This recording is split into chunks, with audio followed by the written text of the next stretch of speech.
All right, welcome to another episode of DilSe Stories. We once again have a very special guest. We have Miss Shraddha Purnaye. I pronounced that right, didn't I? Yes, Okay, yes. great. Uh, Please introduce yourself to our audience. Good morning, and thank you, Parag, for inviting me to this very, very special platform. And I'm super excited to have this conversation.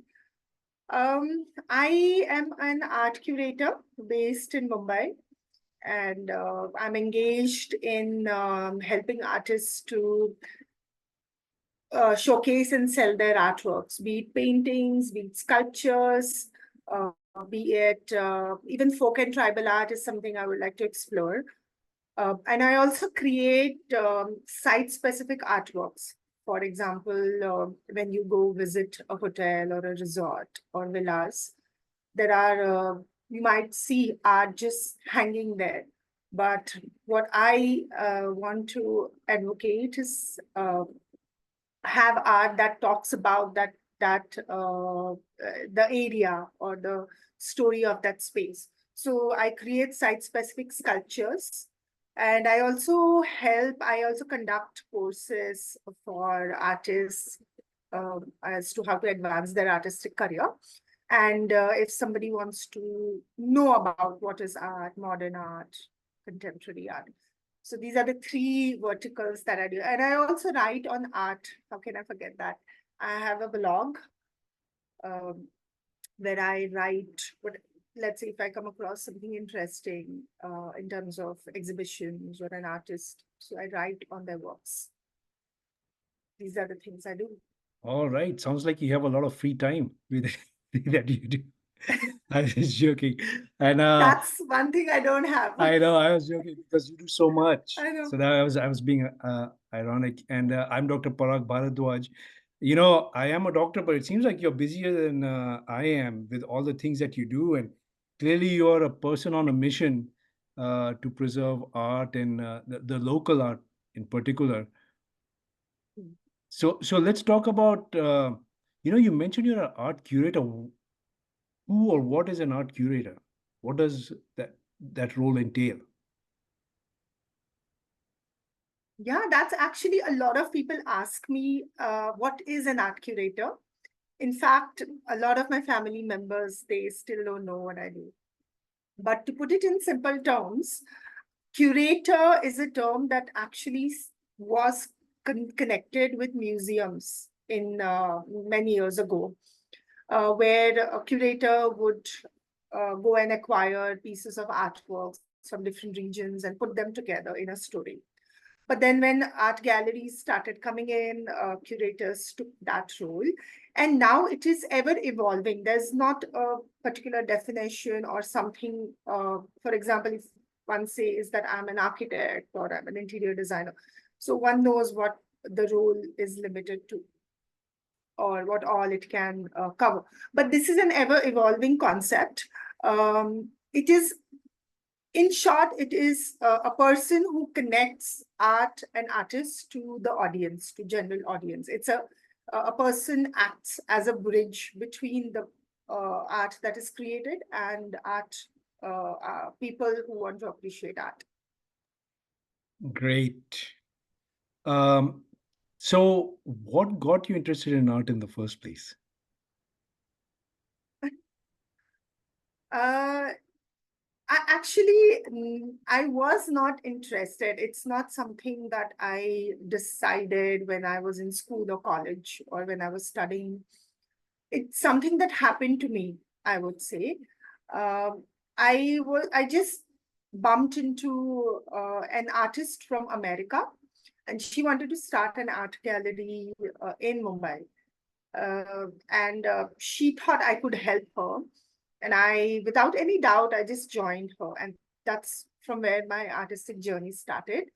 I enjoyed, it was a brief period, maybe 6 months, but I really enjoyed working with this whole concept of artists, artworks. It was something that uh, was very satisfying and fulfilling for me. And that's when I thought you know what, this is, I really want to explore this field. And then I worked with art galleries, and now I am on my own. So I would say it was meant to be for me. That is something I feel to make myself happy. Yeah, that's actually reflective in the description. When I came across your Instagram account, you're an absolutist when it comes to your love for art. You said art or nothing, right? And so, Yes, so yes. where do you think your passion for art stems from? When I was working all these years with various artists, various artworks, and also people who buy art, I realized one thing, that there is so much depth in any art that one sees. It's more like a conversation, a conversation one person has with art. But it is not really appreciated. Artists really give their all to create a piece of art, but it is not very much appreciated. Everything nowadays boils down to, let's say, a price of art, or people negotiating, a buyer, let's say, they say, okay, you know what, this, I don't think this is the right price for art. That's when I thought that I really want to make this my mission uh, to show more than the price. It's the value that one should look for. What do you what chord it strikes, the art strikes in one's heart. That is what one should look for, and that's all I want to showcase through my work. Whether it's the exhibitions or whether the writings, everything is directed to that. Great. Thank you. You are also a serial entrepreneur. Could you share a glimpse on your initiatives? I like the word serial entrepreneur. Well, I never thought of myself that way, but like I said, there are four things that I do. The first is, and there are four brands under which I operate. First is Arts Collective. Arts Collective is a collaborative studio where I collaborate with artists, artisans, uh, and we create, and even the designers, where we create site-specific artworks depending on what is the story of the space. We do research, then we create sketches, and we make samples, and then the final work is created. So everything here is made from scratch, and it is something that's not seen before, and we also don't repeat the works on other locations. And the focus here is on handmade artworks. Nowadays, what we see is there is AI that is taking over art, then CNC machines, which do really good job of carving, and 3D printing also. But when an art is created and it's handmade, it's not perfect. When the artist is creating, there is a lot of emotions that he puts into it. And hence, once you see an artwork in real, the handmade will be, you will connect with the handmade work more. So here the focus is to bring back the importance of handmade artworks. Now, the second platform is Find Your Art. Find Your Art is, let's say, a platform where I connect artists whose works are ready, be it paintings or sculptures, photographs as well, and create a space for them where they can showcase their works, and people who want to buy, they can find the best artworks for the correct value. The third is a platform where uh, I curate workshops for artists as to how they can promote and sell their artworks. Because when I was interacting with artists, one thing I realized that they're amazing when they create artworks, but when it comes to showcasing or selling their art, they don't have any guidance. There is no course in India or anywhere to tell them what exactly needs to be done. And because I'm an outsider, I can see those things. That's why I have created this workshop along with people are um, who are experts from the marketing field. The fourth is the blogs that I write on exhibitions or any particular artist who I think is interesting. So yeah, these are the four things that I do. The Yeah, blog is not actually an entrepreneur. I mean, it's just it is for me also as an artist. When I write, it gives me an opportunity to express myself. and then the third initiative that you mentioned, I loved. I think it's called the MBA workshop, right? Yes, MBA for artists, mastering the business of art. Yeah. Yeah, very creative. Yeah, and Thank you.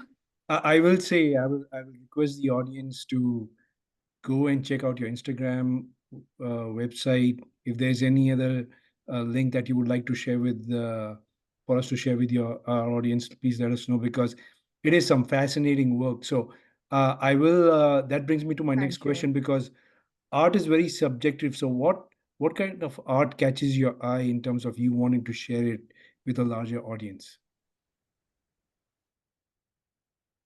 Um, on a broader scale, art that has depth is what catches my eye. Art that is telling a story. Now, let's say if you look at a piece of art, it might look beautiful and you might be awestruck, but if you don't feel like coming back to it again and looking at it again, then there's no depth. But an artwork which is might not be beautiful, but when you look at an artwork, you question what is it trying to say, or you want to come back to it again and again and discover something new every time. That is the kind of artwork that I like. But my aesthetic language is something which is minimalistic, uh, but yet having a lot of character to it. Yeah, that answer had a lot of complexity. It sounded very simple, but at the same time very complex. I loved it. Yeah. Thank you. So give us a glimpse of the business of art. You know, what determines the value of a piece of art, um, and who are your typical clients? Um, the business of art is not something that is organized, or there are no standards that we follow. It really is about the aesthetic that one connects to. Um, it's a very in-depth uh, subject actually to talk about here, but I would say the value of art is what one thinks is the value of art. There is no standard, there are no SOPs. No one can come and question. If I, at some point in time, I want to put up a blank canvas and say, this is art and this is valued at 10 lakh, that's the value of art. Because it's not about the skill or the time that you have spent in creating the art or even the material, but the idea. What is the idea behind it? What are you trying to showcase? That's important. Um, And and what was who, the other question you said? who are your typical clients? Are they individuals? Are they, like you mentioned, you work with resorts and hotels? So is it a mix of the two, or how does it work? Yes, it's a mix of two. There are individuals who actually there are two types. An individual who wants to build a portfolio of art, and there are institutions, for example, hotel resorts, villas, who want to, more than building a collection, they are focused on having artworks that talk about the space. So these are the two type of clients that I have. Got it. I'm always intrigued by, you know, two things. Number one, when you see a piece of art in a picture, um, especially with the kind of artwork you're talking about, does it look very different in a picture than in person? And so Absolutely. how does a customer gauge? Because a customer might say, "Hey, I based on a picture that they like a piece of art," but when they see it, it might not look like they thought it would look. So how do you deal with that? It does happen all the time. It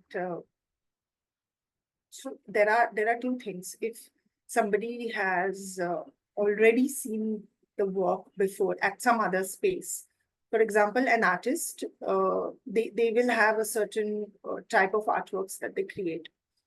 And if the buyer has already seen their work, let's say at an exhibition or somebody's house, then they know how the work looks like. So then there is no problem if they want to go ahead and buy a piece of the same artist, uh, but a different as design maybe. That's not a problem. But if they are buying it for the first time, then we encourage they come to the studio, look at the art piece first, and then make a call. If they cannot, then we can always courier them, or if it's possible to take the artworks to them, we can do that as well. Or if they are somebody who have been buying art, then even if they haven't seen the work before, it does work out well, because a seasoned eye will always know whether this piece is going to be the way they want or not. Got it. And that brings me to the next question that always intrigued me was, and you sort of alluded to it, is the transportation of the paintings, right? So, uh, I mean, anytime you transport something, within India or perhaps Mm. internationally, uh, there's always a risk, right, of damage. So, do you typically say a prayer before the the artwork is transported, or how does it typically work out for you? What is the process in getting it to the client safely?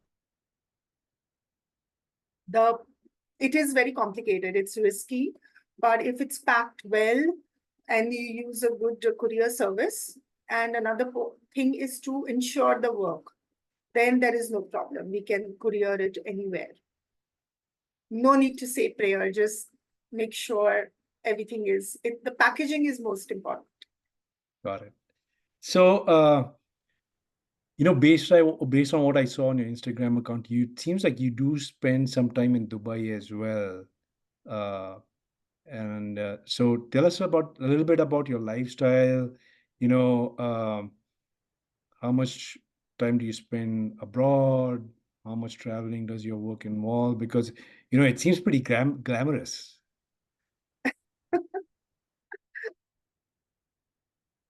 It's fun. If not glamorous, it's definitely fun. For me, work doesn't feel like work.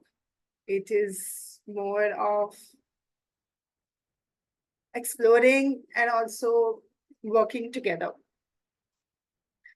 My kind of work does involve travel, uh, and it is encouraged. If somebody is in a creative field, one must travel. Uh, there are a lot of art colleges in India. There are a lot of art galleries, and you'll be surprised the kind of works artists are creating these days. Apart from that, in India, there are a lot of places. For example, I haven't explored the in South. There are beautiful temples, uh, very unique, extremely beautiful. Those are the places I would like to cover.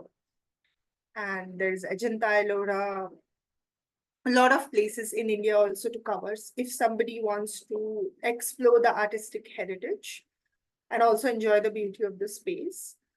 Internationally also, museums and the way artists showcase and the free lifestyle that they have is one definitely one must explore.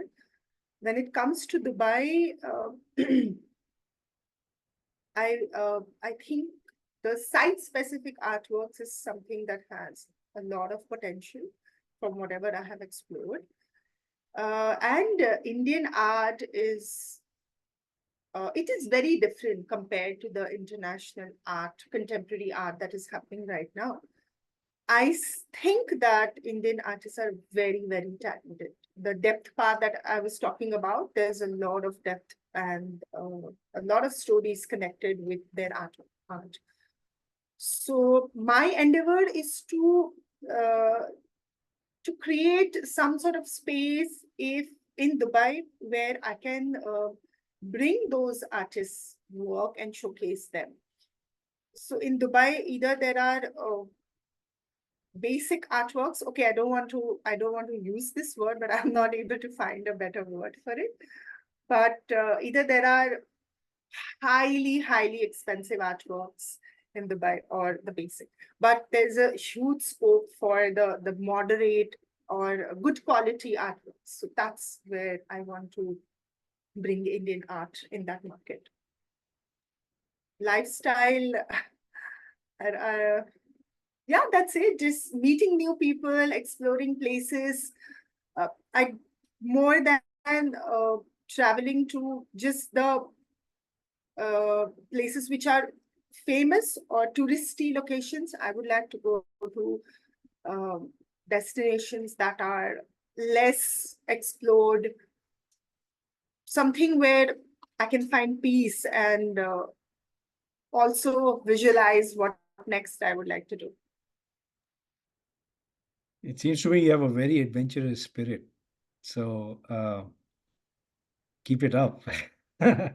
Now, I over, will. overall, how do you think compared to art from other countries, how is Indian art and Indian artists, their work valued? Do you think it's fair, or, you know, um, do they not get it? Does it not get as much commercial recognition as it should, or are things changing? Things are definitely changing. Indian art is extremely sought after internationally. Only artists needs to find good platforms. But Indian art, according to me, is amazing. That's my first preference. Got it. So I know you touched upon it a little bit, but from your point of view, I mean, you mentioned the depth, but what makes Indian art unique? Hmm. Uh, the variety it has. For example, if you see the modern artworks, the art that was created right after independence, that is something that uh, there's a rich background to it. So much variety and so much depth.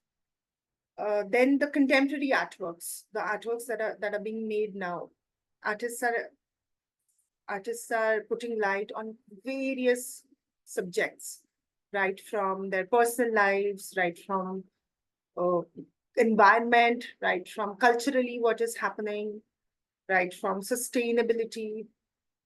A lot that they are contemporary works artists are exploring. Then there's a completely unexplored segment of folk and tribal art, which is, I think, it is unique. You won't find something like that anywhere in the world. And the surprising part is a lot of folk and tribal art is being practiced and created by women, as opposed to men, who men being successfully able to do that for a longer period of time.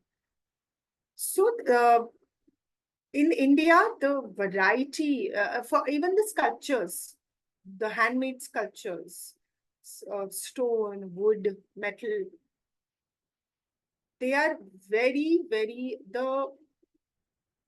again and again, I would like to focus on this word depth. They are, when we look at it, they pull oneself closer to them. So that is what is present in Indian art. And that's what differentiates it from rest of the world. Thank you. That was The very well variety put. and the depth. Thank you. So, with everything that you do, what can one expect from you in the future?